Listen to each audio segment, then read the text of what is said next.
Margaret slapped me with a $500 citation for angling in my own community pond, the identical waters I'd cast my line into for 13 years.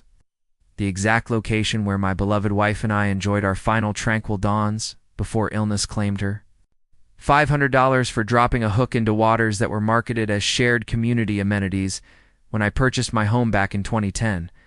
I'm standing in my garage entrance, gripping my fishing gear with morning moisture still clinging to the tackle, examining this violation notice, claiming I require a $200 yearly license for recreational waterway access by unauthorized residents. Unauthorized residents? I've called this place home since Obama's presidency began. Rebecca and I occupied that identical pier each sunrise until her strength failed her. The scent of pond water clings to my jacket, mingling with the fresh cut lawn aroma from Mrs. Patterson's Wednesday morning yard maintenance. Somewhere distant, I hear the soft chiming of Rebecca's commemorative wind ornament that Margaret would later attempt to cite me for as well. Everything about this dawn should bring serenity, except for this bureaucratic madness that just criminalized my morning routine. What would you do if your homeowners association suddenly monetized the one spot that preserves your memories of your departed partner? Share your thoughts from wherever you're reading and describe the most outrageous power play your neighborhood dictator has ever inflicted upon you. Let me rewind and explain how we arrived at this point. I'm David Martinez, 53, former plumber turned general contractor. Relocated to Cedar Grove Communities 13 years ago with my wife, Rebecca, because the developer's promotional materials promised waterfront living with fishing, boating, and complete recreational access. We acquired a modest one-story home on Oak Avenue. It's nothing extravagant, but it offered an unobstructed view of the pond through our dining room window, which satisfied our needs perfectly. Those initial 9 years were blissful. Rebecca and I perfected our morning coffee and fishing schedule. Every dawn at 6:30 a.m., we'd stroll to the waterside carrying our equipment and a thermal container of coffee potent enough to energize a small town. The aroma of morning fog rising from the surface, the satisfying splash of lures breaking the water's tension, the pleasant crunch of pebbles beneath our feet as we explored the shoreline. Rebecca would position her rod, and we'd discuss profound topics and trivial matters while observing the sunrise transform the heavens into brilliant oranges and purples.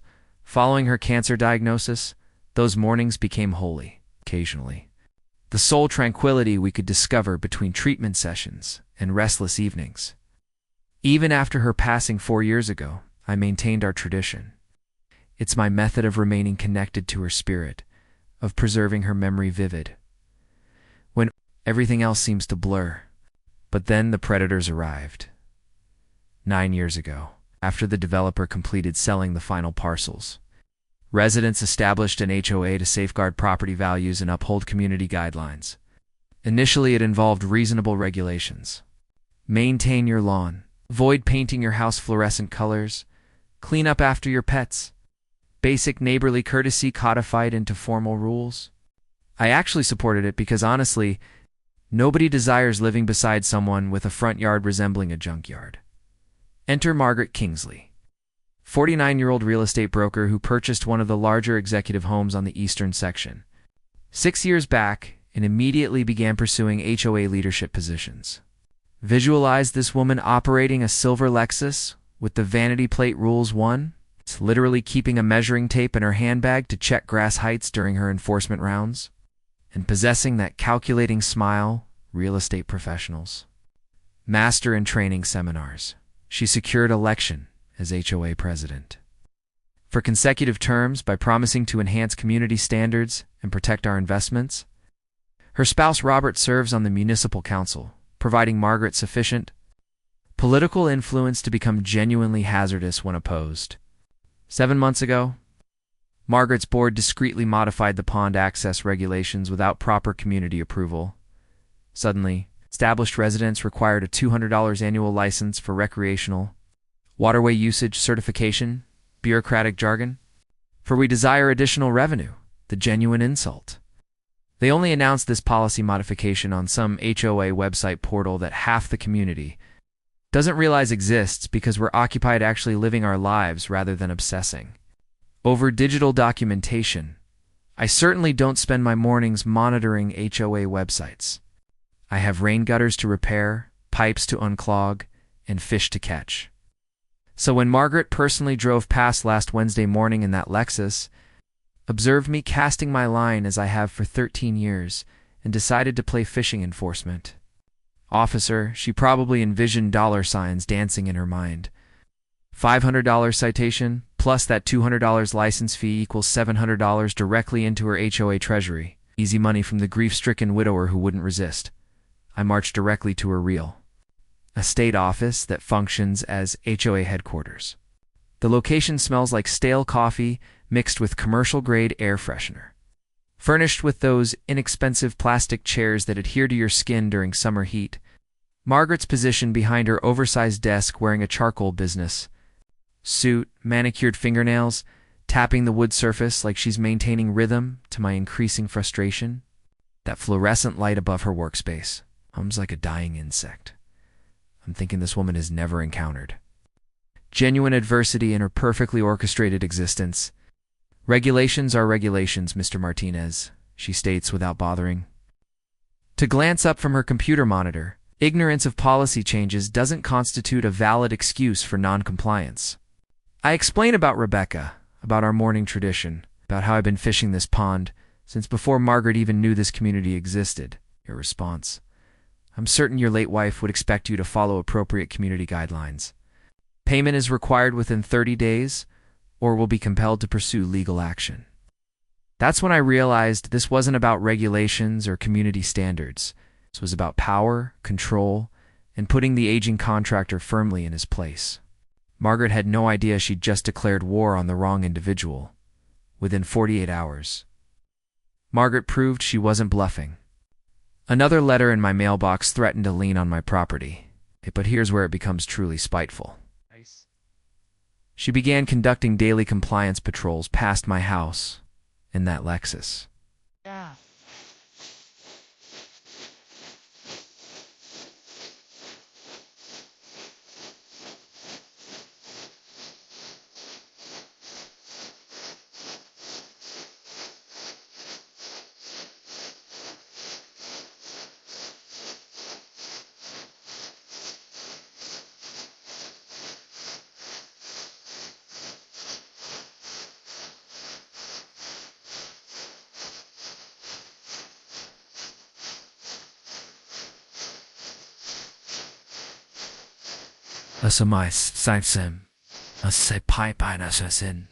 Violation. My trash been out for hours after collection. Click. My work van parked. Slightly beyond my driveway edge. Click. Then she delivered the cruelest blow-a citation for an unsightly yard ornament. That was actually Rebecca's memorial wind chime hanging from our maple tree. That wind chime was the final gift I gave Rebecca before she died. Crafted from reclaimed aluminum tubes that caught the morning breeze perfectly during our coffee time. On the rear deck, Margaret calling it unsightly, felt like desecrating my wife's grave. The fury I experienced reading that citation could have powered the entire community for a month. But instead of exploding like she probably anticipated, channeled my plumber's mind into problem-solving mode. 35 years of troubleshooting water systems taught me that when something malfunctions, you trace the problem back to its origin. If Margaret wanted documentation games, I'd defeat her at her own game, using the identical methodical approach I used to diagnose pipe failures. I drove to the municipal courthouse, that imposing stone building downtown that smells like decades of coffee, cigarettes, and bureaucratic resignation. The records department sits in the basement where fluorescent lights flicker over filing, cabinets older than Margaret's entire real estate career. I remembered my union representative always saying, "When management screws you, the paper trail will save you." So I started excavating through dusty boxes and leather-bound ledgers, following bureaucratic breadcrumbs from when our HOA was established 9 years ago. The clerk, a weary-looking woman named Betty, who'd probably been filing documents since. The Reagan administration helped me navigate the maze of municipal records. "Most people don't bother examining the original filings," she said, retrieving a box that hadn't been touched in years. "They just assume the HOA knows what they're doing." 7 hours later, surrounded by worn stone steps, weathered by decades. Of foot traffic and sustained by bitter vending. Machine coffee that tasted like it was brewed in 1985. I struck gold. Every HOA formation creates a public paper trail that never disappears. What I discovered made my day. The original pond access was deeded to all residents in perpetuity. When Cedar Grove Communities was first platted, developer marketing wasn't just sales promotion. It was legally binding language written into the property deeds. More importantly, my plumber's training in reading building codes and municipal requirements taught me to spot missing documentation. HOA rule changes require 75% resident approval votes properly documented and filed with the county. Guess what? Margaret's board never did. No vote, no documentation, no legal authority to change anything. I'd learned this lesson the hard way when my own plumbers union. I tried pulling similar stunts with contract modifications without proper member votes. I needed witnesses, so I knocked on Dorothy Kowalski's door. At 79, Dorothy has lived here since the first houses were constructed, and her memory for neighborhood politics is sharper than Margaret's stiletto heels. "Oh dear," she said, settling into her favorite armchair with a steaming cup of chamomile tea. "There was never any vote about pond licenses. I would have raised absolute hell if there was. I've attended every single HOA meeting since they started this nonsense." Dorothy might be 5'2" tall in her orthopedic shoes. She's got the fighting spirit of a woman who raised 5 children, buried 2 husbands, and once made a door-to-door salesman cry just by staring at him. The real turning point came when Margaret appeared at my job site where I was replacing Mrs. Garcia's bathroom sinka. Simple job that became a 4-hour project because the previous plumber had used incorrect fittings. Margaret tried poisoning the well with her fake concerned voice. "You should know Mr. Martinez is currently under investigation for multiple community standards violations. Some residents have expressed serious concerns about his mental stability since his wife's tragic passing." But Margaret picked the wrong target to intimidate. Mrs. Garcia had fought her own HOA battle 4 years earlier when they tried banning her backyard herb garden for being inconsistent with neighborhood aesthetics. She looked Margaret dead in the eye with the kind of maternal authority that could stop a charging rhinoceros. Any man who loved his wife enough to keep her memory alive with morning fishing sounds perfectly stable to me. "Now, please leave my property before I call the police for harassment." While I finished the sink repair, Mrs. Garcia shared her HOA horror stories over fresh coffee and homemade empanadas still warm from the oven, revealing that half the neighborhood had similar tales of Margaret's overreach but felt too intimidated or too busy to fight back. Walking to my truck, I spotted Margaret's Lexus parked across the street, furiously scribbling notes while talking on her phone, like she was conducting actual surveillance on a widower fixing bathroom sinks. The absurdity would have been funny if it wasn't so disturbing that night. Sitting on my porch, listening to Rebecca's wind chime create its gentle aluminum music in the evening breeze, I realized this wasn't just about my fishing rights. Margaret had built a little kingdom of fear, one citation at a time, but she'd just made a crucial mistake. She'd given me allies and shown me that this old plumber was pretty damn good at reading the fine print. Margaret clearly realized she'd awakened something she wasn't prepared for, because within a week, she went full nuclear. An emergency HOA board meeting notice appeared on every door scheduled for 7 p.m. Thursday, when most working folks couldn't attend. The agenda listed chronic violator policies and commercial vehicle restrictions, obviously targeting my contractor truck that sat peacefully in my driveway for 6 years. Then her husband Robert showed up at my door, wearing his city council name tag like a sheriff's badge, claiming he was just a concerned neighbor, worried about community harmony. Nothing says harmony like sending your politician husband to intimidate the guy questioning your authority, but I wasn't backing down. 35 years in the plumbers union taught me that when management tries railroading you, documentation saves your ass. I showed up armed with courthouse research and a fully charged phone for recording, because most states protect residents' rights to record HOA meetings something I'd learned the hard way when our union local tried changing pension rules without proper votes. The community center reeked of instant coffee and nervous sweat. those metal folding chairs screeching against linoleum every time someone shifted. About 35 residents showed up, decent turnout for Cedar Grove's, usually apathetic. Homeowners Margaret opened with her standard performance. Charcoal blazer, perfect hair, that condescending smile she probably practiced in real estate school. 8. We're addressing ongoing violations, threatening community standards and property values, she announced, making direct eye contact with me, like I was public enemy number one. When she started reading her retroactive fine structure for chronic violators, I stood up with my courthouse folder. Before discussing new penalties, shouldn't we verify the board's authority to change existing rules? Dead silence, except for the ancient air conditioning wheezing in the corner. Margaret's smile faltered before she recovered with practiced composure. I presented my timeline showing pond access changes violated proper voting procedures, how original deeds guaranteed resident access in perpetuity, and how Margaret personally targeted me after I questioned her authority. My phone captured every word, including Margaret's increasingly defensive responses and the uncomfortable shifting of 4 board members, who clearly hadn't signed up for this drama. When I finished, you could have heard a pin drop in that stuffy room with its buzzing fluorescent lights and decades-old carpet that probably hadn't been cleaned since the Bush administration. That's when Linda Hoffman delivered the evening's bombshell. This quiet woman, whose husband deploys overseas, stood up with military precision. I've been afraid to speak because Mrs. Kingsley implied consequences for opposing board decisions. The floodgates opened. Margaret had been making veiled threats to multiple residents, using Robert's city council position and her real estate connections as weapons.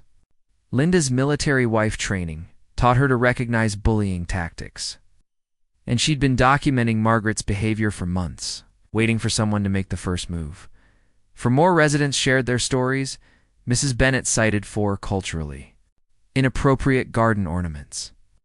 The Johnsons fined for their son's basketball hoop being 8 inches too close to the street. Elderly Mr. Peterson violated for his American flag, flying improperly higher than Margaret deemed appropriate. The pattern was crystal clear. Margaret targeted anyone she perceived as different, difficult, or beneath her social status. The coffee maker gurgled like it was providing commentary on the absurdity.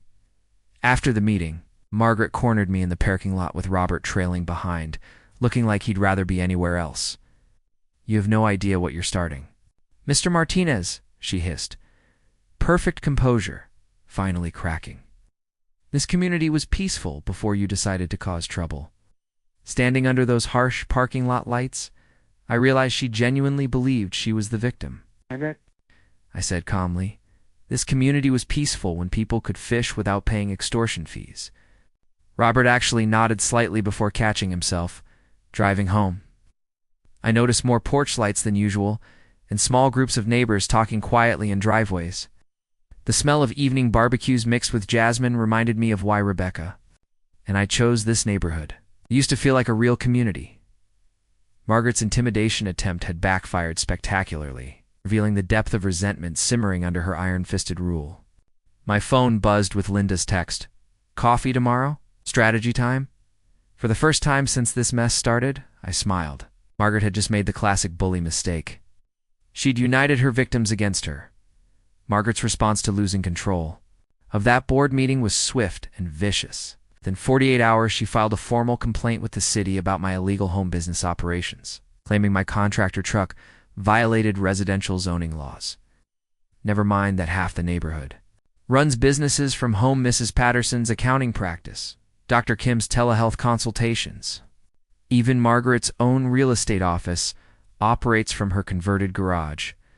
But those don't threaten her authority, so they get a pass, while my truck that helps elderly neighbors fix leaky pipes becomes a zoning violation worthy of city intervention. Then came psychological warfare. Every morning when I'd head to the pond for my ritual with Rebecca's memory, Margaret's Lexus would be parked at my driveway's end, blocking just enough to be legal but making her surveillance crystal clear.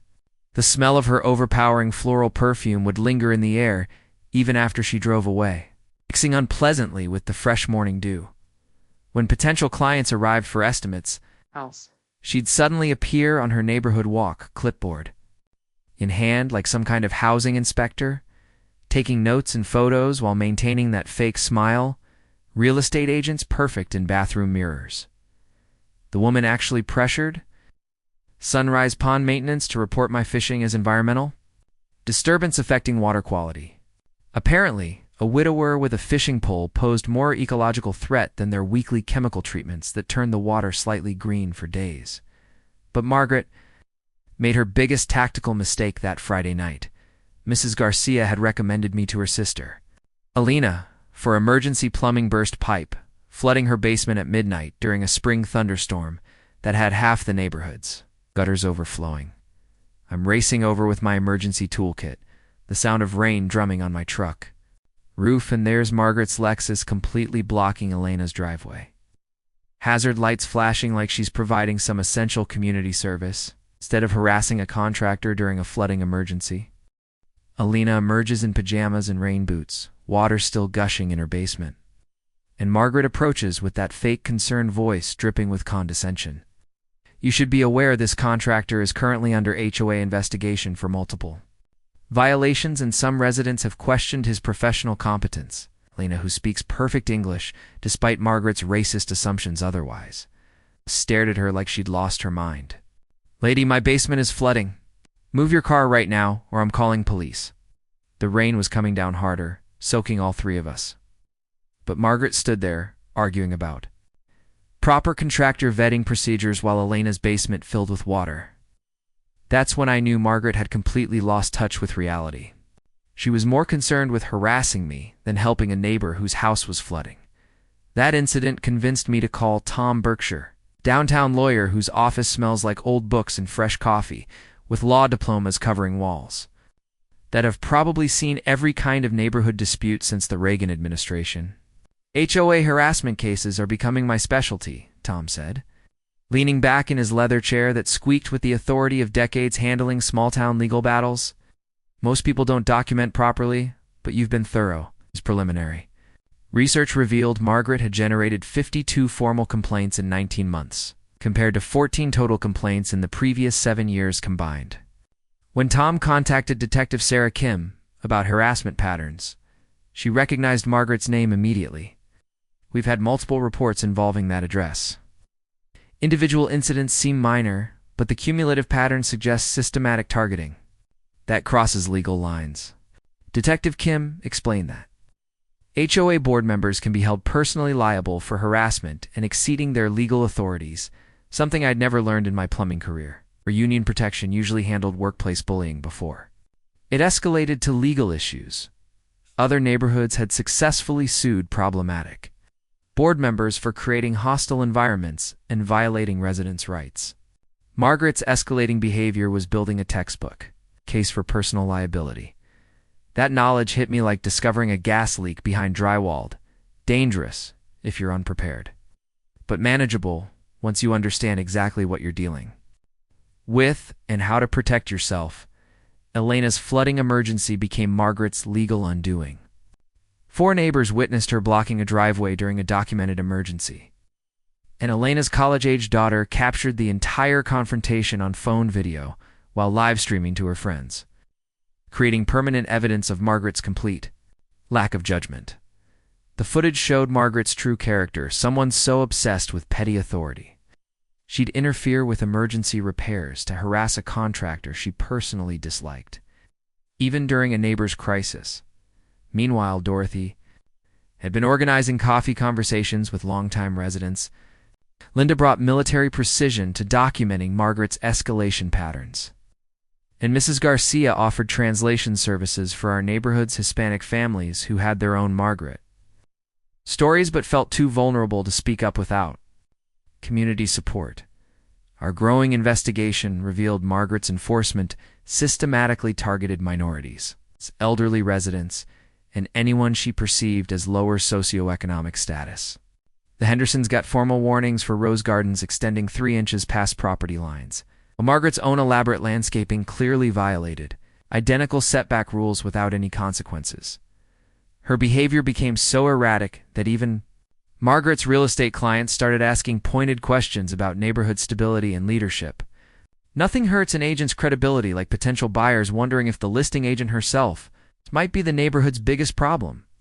Robert began publicly distancing himself, telling city council colleagues that HOA business was Margaret's exclusive domain, and he preferred staying out of community disputes, which was political speak for my wife's losing her mind. But I still need votes next election cycle. That Saturday evening, I realized Margaret had crossed a line she could never uncross. The peaceful community Rebecca and I had fallen in love with 13 years ago was still here, underneath her reign of petty terror, and that reign was about to end whether she realized it or not. The bombshell came from Tom Berkshire's paralegal, Maria, while I was elbowed deep in the Williams garbage disposal, her voice crackling through my phone speaker like she'd just discovered buried treasure. "David, drop everything and get down here." 20 minutes later, I'm staring at Maria's conference table, covered with documents, maps, and what looks like 30 years of bureaucratic paper trails. The room smells like old toner cartridges and the kind of stale coffee that keeps legal assistants functioning through late-night research binges. I was checking the HOA's Pond Management Authority when I noticed something weird, Maria says, pointing to a yellowed 1986 document. Margaret's been running a con game and she doesn't even know it. Here's the beautiful irony.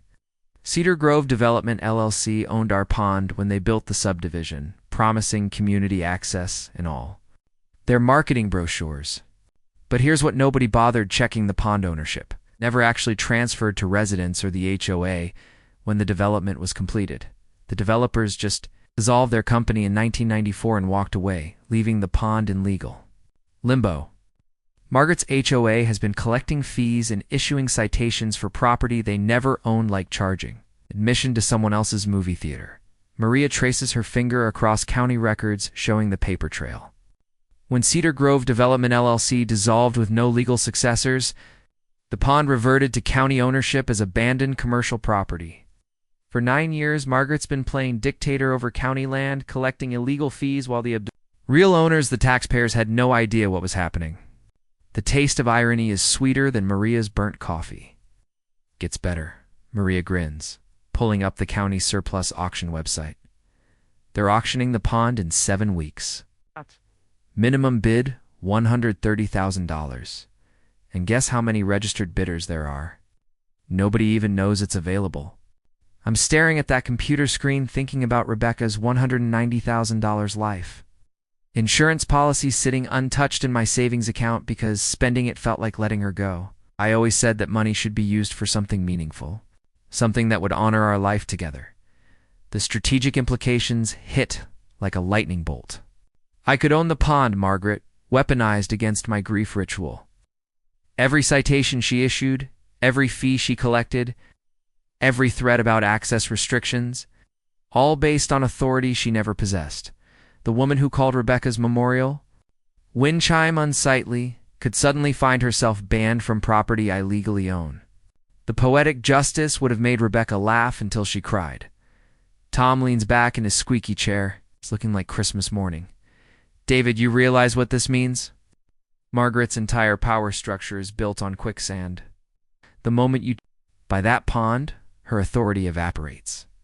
She's been collecting money for managing county property without permission. That's potentially fraud. The fluorescent lights hum overhead while I process the beautiful absurdity.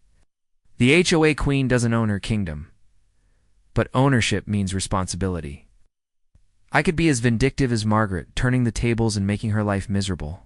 Or I could create the inclusive community access Rebecca and I were promised 13 years ago. Open fishing, family picnics, kids learning to skip stones where their grandparents might have fished decades earlier. Rebecca never held grudges. She'd want this ending with healing, not more harassment. Maria shows me the auction procedures. Register in advance. Prove you have funds. Show up Saturday morning ready to bid. The county listed it as 5.2 acres of water plus surrounding parkland. Perfect for community recreation. I'm looking at that screen showing the pond where this whole mess started, holding the key to ending Margaret's reign of terror. The woman who tried to find me out of my morning memories is about to discover that karma has a twisted sense of humor.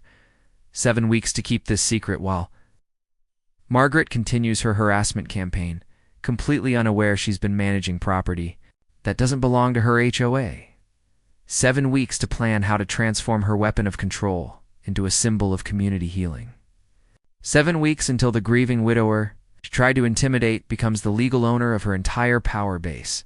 The next 7 weeks became the most intense strategic planning of my life. If Margaret could see our ragtag group of neighbors plotting in Dorothy's basement, she'd probably stroke out on the spot. I assembled what Dorothy called our team. Tom Berkshire handling legal strategy, Dorothy coordinating neighborhood intelligence through her network of coffee-drinking gossips, Linda Hoffman bringing military precision to logistics with color-coded spreadsheets that could organize a small invasion. Detective Kim provided official harassment documentation we'd need if Margaret went nuclear after losing her kingdom. Mrs. Garcia quietly built support among Hispanic families who'd been afraid to challenge Margaret's authority but were ready to back someone who'd actually fight her systematic targeting. The smell of Dorothy's basement told wood, lavender sachets, and coffee strong enough to wake the dead became our scent of resistance. Every secret meeting felt like planning the French underground, except instead of fighting Nazis, we were overthrowing a suburban dictator with a Lexus and clipboard addiction. Meanwhile, I liquidated Rebecca's investment accounts with the methodical planning she would have appreciated. The woman balanced our checkbook to the penny for 25 years. She'd have loved the irony of her life. Insurance money buying the pond where we found peace together. I secured an additional $55,000 loan using our house as collateral, creating a $245,000 war chest that should handle competitive bidding. Tom helped establish Cedar Grove Community Trust as the purchasing LLC, protecting my assets while signaling this wasn't about ego, it was about everyone's future. Here's something that nearly bit me in the ass. Municipal surplus auctions follow. Procedures stricter than nuclear reactor safety protocols. You register exactly 14 days before auction, provide certified fund proof, and submit environmental waivers acknowledging you're buying property as is. Miss any deadline or submit incomplete paperwork, and you're out, regardless of your bank account size. I'd learned this the hard way when our plumbers union tried buying condemned city property for a training center. One missed signature killed the whole deal. Tom researched every regulation affecting pond ownership, while I studied auction procedures like cramming for finals. A county auctioneer, a gruff man named Bill who'd been selling surplus property since Carter was president, warned that pond auctions sometimes attract developers looking for commercial opportunities. Stay calm when numbers get high, he advised over coffee that made Truck Stop Brew taste gourmet. Panic bidding loses more auctions than empty wallets. Our tactical planning had to account for Margaret's surveillance habits and nuclear temper. We kept everything secret, meeting only in Dorothy's basement, where Margaret's compliance patrol Lexus couldn't park for monitoring. Linda's military experience taught us to assume the enemy was always watching, so every conversation happened off phones and away from windows. We documented Margaret's continued escalation. 7 more citations in 5 weeks, including a $350 fine against Mr. Bennett for inappropriate garden ornament positioning, obviously, retaliation for his board meeting testimony. The community building required surgical precision. Couldn't reveal the auction without risking Margaret's interference, but needed resident support for post-purchase management. Dorothy organized social gatherings that were really strategic sessions disguised as coffee clatches where neighbors shared Margaret horror stories and discussed visions for actual community cooperation. Mrs. Garcia's translation work revealed systematic targeting of Hispanic residents. Apparently, Quincy-era decorations violated Margaret's unstated cultural appropriateness standards. I spent evenings cleaning Rebecca's fishing gear, preparing for the moment I could cast without harassment. The ritual of sorting tackle boxes became meditation, staying connected to why this mattered beyond beating Margaret. Rebecca's favorite lure, a silver spinner that caught more bass than anything in my box, would be the first cast in free water. Margaret continued her campaign completely oblivious to approaching doom. She'd booked Bahamas vacation for the week after Memorial Day, probably planning to celebrate victory over the problem resident who challenged her authority. Robert spent more time at council meetings and less time defending his wife's erratic behavior. Sensing political winds shifting against association with her HOA dictatorship, 2 weeks before auction, I practiced bidding at Tom's office, learning hand signals that could mean victory or defeat. We prepared contingencies for every scenario. Margaret, discovering the auction and trying legal interference, Tom had injunction-blocking paperwork ready. Escalated harassment after losing power. Detective Kim had restraining orders prepared. Community rejection of my ownership. Dorothy's intelligence suggested 85% support for change. Friday night before auction, I sat by the pond one last time as a powerless resident, watching sunset paint the water golden while Rebecca's wind chime played aluminum music in evening breeze. Tomorrow, this view would belong to me or some developer who'd drain it for parking lots. Either way, Margaret's reign over the water where Rebecca and I found peace was ending forever. The woman who tried to find me out of my grief ritual had no idea that tomorrow would make her former victim the legal owner of her entire power base. Margaret's final weeks became a masterclass in desperate overreach, like watching someone dig their own grave with a golden shovel.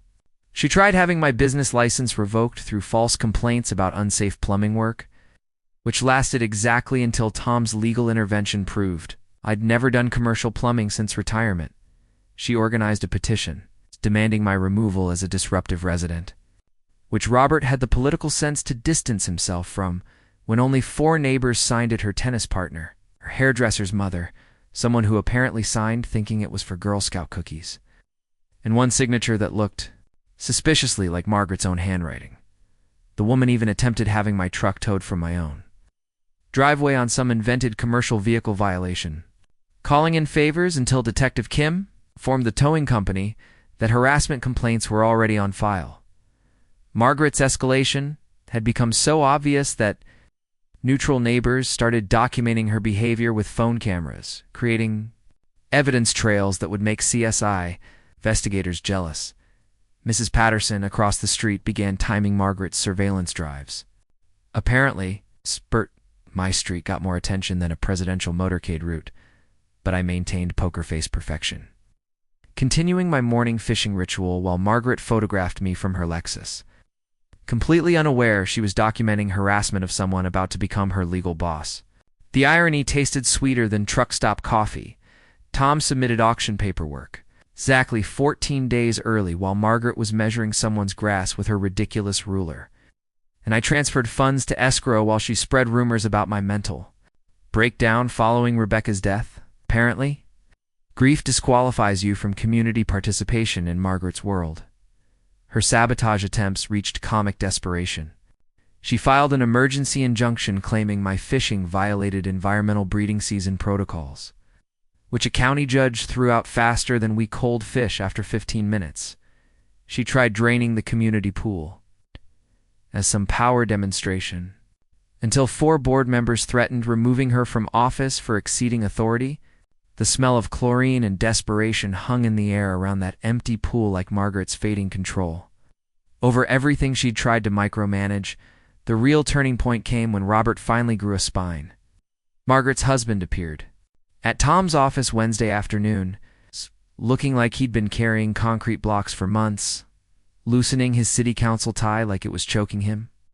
"She's lost all perspective," he admitted, the fluorescent lights overhead buzzing while he confessed his wife's lies. "Margaret's been telling me about community support that doesn't exist, and I'm getting political pressure from constituents questioning her behavior." Robert revealed Margaret had been making threats using his council position without authorization, potentially damaging his career. "I've told her to back off, but she's convinced you're leading some conspiracy to destroy her reputation." Richard's warning proved prophetic. Margaret's paranoia had evolved beyond suburban dictator into something genuinely unhinged.